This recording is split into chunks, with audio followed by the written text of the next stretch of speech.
Welcome to Good Morning KU. Just like last year, our Monday shows feature a recap of the jam-packed weekend in KU sports. We'll bring on our insider Tyler Sodart on for some KU football talk in a little bit, but first, let's talk about KU volleyball. KU volleyball is the hottest team on campus right now, an amazing 9-0 record. Wyoming was the place to be this weekend as both volleyball and soccer competed in Laramie. Volleyball participated in the Pistol Pete's Showdown, where they played against Northern Colorado, host Wyoming, and Marquette. In commanding fashion, KU only dropped one set all weekend against Northern Colorado, while going on to sweep the Cowgirls and Golden Eagles. Sophomore outside hitter Madison Rigdon earned tournament MVP honors with 3.7 kills per set and 2.7 digs per set. Fellow Jayhawk teammates joining her on the all-tournament team were junior middle backer Taylor Saucy and sophomore setter Anise Havili. Saucy averaged 2.0 kills per set blocks in 3 matches. Havili's guided KU's offense with 13 assists per set, including 46 on Saturday, a career high for a 3-set match. Havili's like watching LeBron play volleyball. Make sure viewers come out this weekend to Horsch Family Athletic Center as the Jayhawk Classic starting at 11 o'clock on Friday, September 18th. KU soccer was on the pitch in Laramie. As of late, they have been on the losing end of a double overtime and overtime loss against Santa Clara and Oregon State. The losing continued as they gave up their first goal in regulation in the last 226 minutes, falling to the Cowgirls 2-1. Then it was on to Colorado Springs to face off against Colorado College, where they would head into another double overtime match, finally coming out victorious with a 2-1 victory. Your Jayhawk scorers Liana Salazar, the senior leader, and Grace Hagan, the true freshman, with the clincher as they will travel to Arkansas to face the Razorbacks on Thursday, September 17th. There was one team in Lawrence this weekend, KU football, as it hit the gridiron against the Memphis Tigers. The primetime matchup in Memorial Stadium as the Jayhawks came out strong, taking an early 3-0 lead on this field goal by Nick Bartolotta. Part of that great start on the offensive end also translated to the defense end as well. Redshirt freshman Dan Weiss took down 6'7", 265-pound Memphis sophomore quarterback Paxton Lynch. Lynch would go on to be 14-16 for 216 yards in the first half alone. Kozart was successful with his feet early up the middle, but his passing is what eventually would be his downfall. He finished his day 13-28 for 118 yards.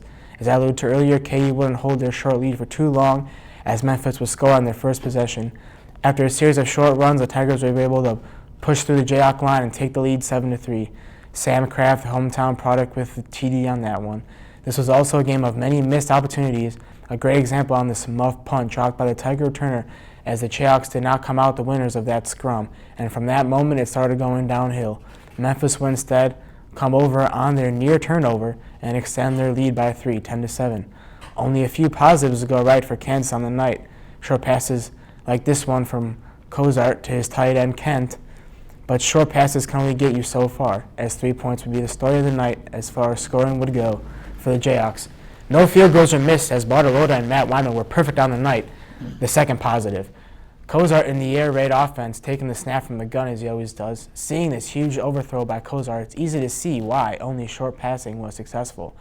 As shown, he was not even close to getting the ball near his wideout. Memphis would have a huge throwing and running play to set up their next 2 scoring possessions. And we'll leave viewers with the last positive facet of KU's night, Keon Kinner, as he continues his great season with another 100-plus yard rushing performance. Sophomore Roderick Proctor and DeRoland Dorcius with the receiving TD and the long run to seal it for the Tigers. Memphis would score 55 points to KU's 23. Jayhawks are now 0-2 heading into their bye week before traveling to Rutgers on September 26th, then starting Big 12 play on the road in Ames against the Cyclones. Now it's time to bring on our insider, Tyler Sodart. Tyler, how are you? I'm great. How have you been? Let's talk some KU football. KU football, what do you think has been their problem so far this year after the 2 games you've seen?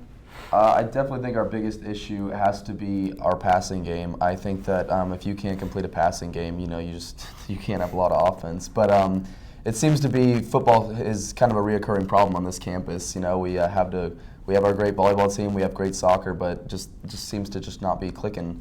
And with the new coach and a new staff on board, you always hope for the best, but you got to give it a couple years. So I'm definitely giving Beatty a couple years, and I really like this guy. I mean, you can't just judge him off 2 games so far. Yeah, he's very positive with his outlook, but there's been really one positive so far this year. Keon Kinner, he's at 200-plus yard games so far. Do you think he's going to get to 1,000 yards this season? I think he very well could. It depends on the matchups that he faces and if his line stays healthy, most importantly. I do believe that this upcoming game against the Rutgers could be one to definitely take advantage of. The Rutgers have lost a couple of their main wide receivers, a couple key players due to suspensions, and this is a game that they could take advantage of. And then also coming up in Ames afterwards. So if we can snag 2 wins there, I mean that'd be a great ordeal. So you're predicting 2 more wins for the KU this year? I mean, I don't want to just be pessimistic. I'm trying to be optimistic. You're being positive. I'm trying to be optimistic. Yeah. All right, well, after the break, we'll have news. Tyler will be back. Where you go to college makes a statement about you. This place will become a part of you, your identity for life.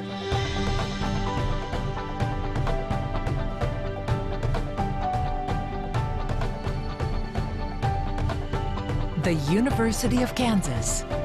A great place to be you. I'm Maggie Stout. And I'm Tyler Sotart. This is your Good Morning KU News Update. Australia's ruling Conservative Party has ousted Prime Minister Tony Abbott. Party members voted 54-44 to remove Abbott and replace him with the former Communications Minister Malcolm Turnbull. Turnbull will become the 4th Prime Minister in just over 2 years as Australia faces a failing tax base. If you owe money to the IRS next year, you might not be able to just write them a check. Of course, that is only if you owe more than $100 million. Because of a computer glitch, the IRS has stated that they will no longer accept checks for more than $99,999,999. For the first time, mustaches and beards will be judged at the Kansas State Fair. According to the Wichita Eagle, categories will include Best Natural Mustache with No Styling, Freestyle Mustache, and Female's Fake Facial Hair. The competition is scheduled for next Saturday afternoon at Lake Talbot on the fairgrounds. A copperhead snake struck a Missouri elementary school teacher after school last week, but the teacher was back the next day to teach about safety precautions. A 5th grade teacher was bitten after working late at Lake Road Elementary in rural Poplar Bluff. According to the Kansas City Star, the Missouri Department of Conservation reports that nearly 100 people are bitten by copperheads in Missouri each year. The venom from the copperhead is fairly mild, but the teacher used the opportunity to explain to students the value of being aware and general wildlife safety. The sports world is mourning the loss of one of the best basketball players of all time. Moses Malone passed away yesterday at the age of 60. Malone is known for being named MVP 3 times and for teaming with Dr. J to win an NBA championship for the Philadelphia 76ers. Malone was also one of the first high school players to go straight to the pros when he turned down a scholarship to attend Maryland and signed with the ABA's Utah Stars. And that will wrap it up for today's news update. Please keep watching it. After the break, we'll be back with Nick and Tyler.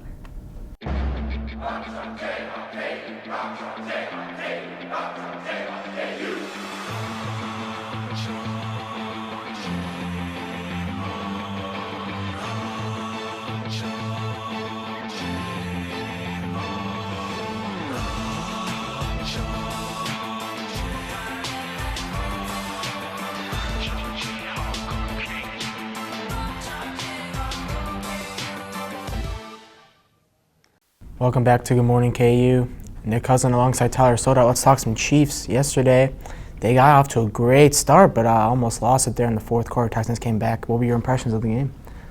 I think we started out very strong in the first half. The Chiefs definitely need to rely on Travis Kelce more. I mean, they leaned on him the whole first half, and of course Jamal Charles, he scored as well. But kind of the second half effort wasn't what I hoped for. Of course, a win's a win, but it's just these games. You just got to take them week by week, and so hopefully we can come out Thursday night against the Broncos and pull out another win. And still no receiving touchdowns by a receiver this year. Right. Keeping that streak up. So you said Travis Kelce and Jamal Charles are big keys for the Chiefs. What about the defense? Who do you see in the defense end coming out this year? Of course, I'm going to say Justin Houston, Yeah. Just our biggest linebacker, our biggest overall player, and our biggest playmaker. Tom Bahali as well. I think our defense is huge this year, and also I don't think they give enough credit sometimes. But, other than that, I believe, besides the defense, with those no receiving touchdowns, we definitely need to rely on newly receiver Jeremy Maclin. I think he's huge for us. And if we can rely on him, I think he's better than Dwayne Bowe in my honest opinion. Yeah, he's definitely number one guy. Dwayne Bowe wasn't the number one guy and he still isn't with the Not Browns for what he was either, paid. Yeah. Exactly. What do you see as going into Thursday against the Broncos? Is it a big game? It's a huge game. The Chiefs have seemed to struggle against the Broncos this past couple years. Broncos are a very great squad. I think that Peyton Manning leads his offense in commanding fashion, and I think it'll be the match versus the quarterbacks. I think it'll be Alex Smith and Peyton Manning butting heads again. And, of course, C.J. Anderson, just the newly upcoming back in Broncos franchise against the well-known Jamal Charles. It's going to be a battle of the offenses for the most part. So. And I know we've only seen one game so far, but predictions for the Chiefs this year? Record-wise, I'm going to say 10-6. It sounds a little conservative, but it sounds fairly accurate because the Chiefs can start hot, but they can be hit and miss at times. So I will expect a playoff run, though, for sure. All right, cool. Thank you, Tyler. Make sure you turn in to 785 Live tonight at 6 and Thursdays at 4, and we'll see you tomorrow on Good Morning KU.